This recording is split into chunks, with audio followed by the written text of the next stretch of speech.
I think entitlement is huge. It's especially in the Western society. Look, the world is a very big place, and every different part of the world, different continent, different countries, we have different culture and different things. But Western society is, I would say, is definitely very entitled.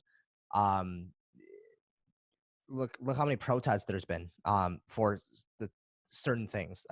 One of the things like environmental protest, and I understand that that's awareness, but I can tell you that right now, let's say 100,000 people showed up to the protest in Vancouver a few months ago. I'll tell you that right now 80-90% of them are not doing anything right now. They just want to be a part of a movement. I'm very, very positive of that. um but I was having this argument with my girlfriend. I'm like, protests don't do shit. If you want to save the environment, look at what Elon Musk is doing. Tesla, going to Mars and all these different things.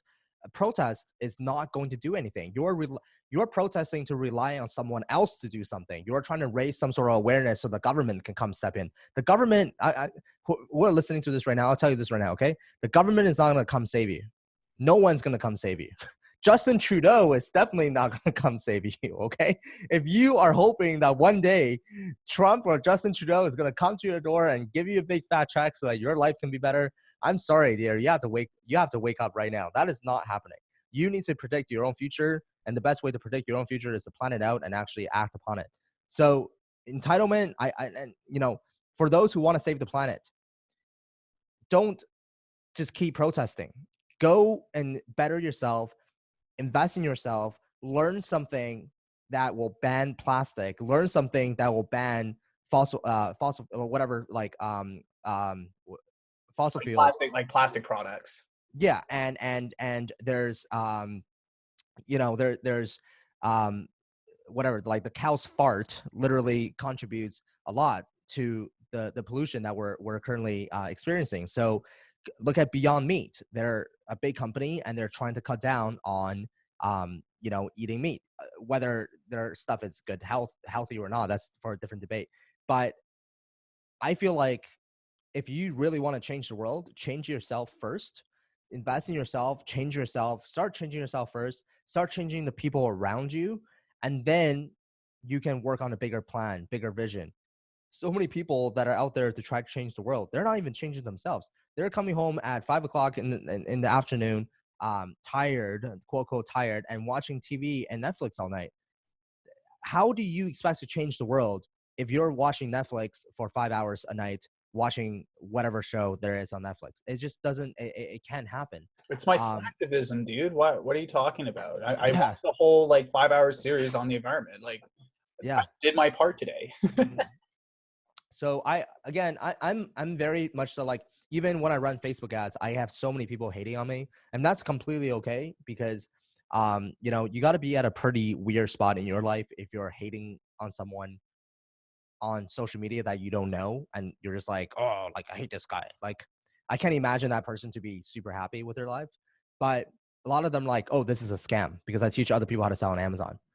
I'm like, and I literally say this on my Facebook ads. I'm like, if you think this is a scam, don't just comment on my ad and say this is a scam.